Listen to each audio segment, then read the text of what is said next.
What is Secret Kitchen? It's the kind of place where I get to play and experiment and then show off the results, which most of the time, pretty darn tasty. It's a weird time, we're in a weird place, Backyard Secret Kitchen edition of Let's Do Lunch.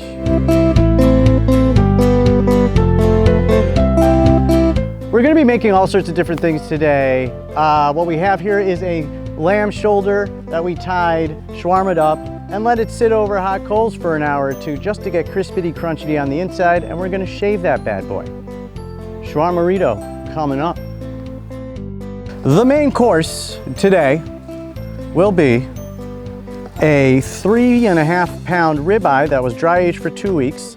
And then if you can see, there's schmutz. What is that schmutz? Well, that schmutz is magic. That schmutz is called koji. It is a special cultured mold. Thousands of years it's been used in Japanese and Asian culture. It's what makes your soy sauce, it's what makes your sake. It's, you know, the beginning bug for everything good that we eat. If you put it on meat, raw meats, there's a really special enzymatic reaction, and what it does is it nibbles and nibbles and releases an enzyme that will rapidly age the meat. So when you take meat and age it, you concentrate flavors, and about 3-4 weeks of dry aging will deliver a really nice, succinct nutty. When you take the koji, for every day that you have koji on there, it's a week's worth of dry aging flavor. Today I have a koji sitting here for about 36 hours. It's gonna be slightly nutty. It's been dry aged for 2 weeks. Previous that, very excited to try this out. And we have a beautiful, gorgeous 5-bone flanken smoked here for about 8 hours. So sometimes random dudes walk into my backyard while I'm cooking. Today's random dude is Coby.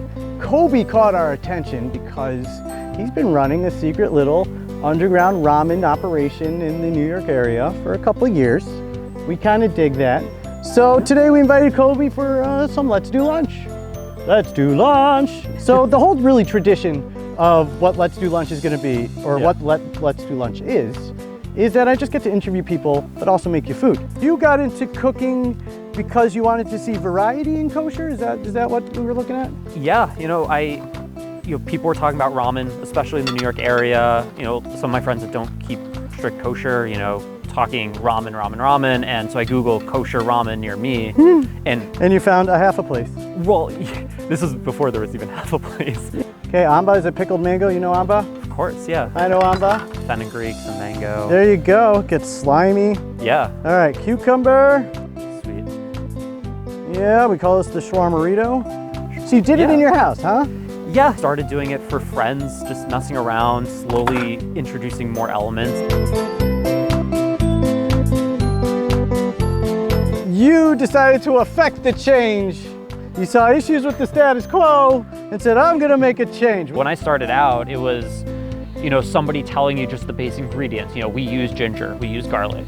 Started with the broth, introduced tare, introduced homemade noodles. I was starting out with, the geffen brick of noodles, and delicious. I still eat that stuff. I still eat the, tradition soup cup. It's tomato flavor, baby. If you find it, it's the best one. There's so many elements to the bowl that I didn't even realize, or all these topping options, all these. So you went ahead and said, I can make this kosher. Let me make it kosher, and then realized that it's 19 steps in a 3-day ordeal, and said, I'll still do it.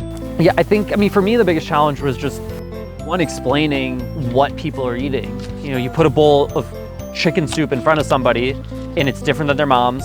It's different than... First off, it's got a weird texture. Yeah. But you want that texture, and then there's something on top of it that also has a weird liquidy texture, and then things floating inside that have texture. Definitely not Joe Bubba's. No, it's certainly not. And I think there is overlap, but it's not... Well, if you had a Japanese buddy. You're cooking parties for 30 peeps in a New York apartment, probably not a big place. No. No, is it a little tough, the constraints? Yeah, we moved the couches to the bedrooms. We moved the coffee table to the bedrooms. With all the furniture out, it works, and my roommates have been incredibly gracious in helping me prep. As long as you feed them in ramen. Well, so we feed them, but also, one of them has been just an incredibly supportive sous chef. Soup chef. Oh! anything that's homemade has a certain element of specialness to it. It's of a different nature. It's more of a trust exercise. This is not hechshered restaurant thing. This is something else. We're gonna see a lot of it. Kosher Underground is here. It's been around. We know some guys. Today it's been Ramen Guy. This is what we've had for lunch. This is grass-fed, so it's not gonna be as fatty and as rich, and we like to keep it with just a little bit of chew. But in order to do it right, we're gonna throw it on top of these thrice cooked fries that are actually secretly salt and vinegar chips. Dang. What? Yes, Stoner Genius is my name, or my game, I don't remember. The joy of coming to Secret Kitchen and telling your story also is part of the joy of getting to eat. The last thing on the menu today is going to be our ribeye. I'm happy he's here. He's got a cool story. He's trying to make, you know, some sort of dent in the kosher scene, and we want to congratulate you with a little bite of some, you know, primo sourced, private stash, wood oak cooked, koji aged, I know a guy, hello ribeye. This has been Let's Do Lunch, Quarantine Backyard Secret Kitchen Edition. Coby Ramen Boy gave me a hat.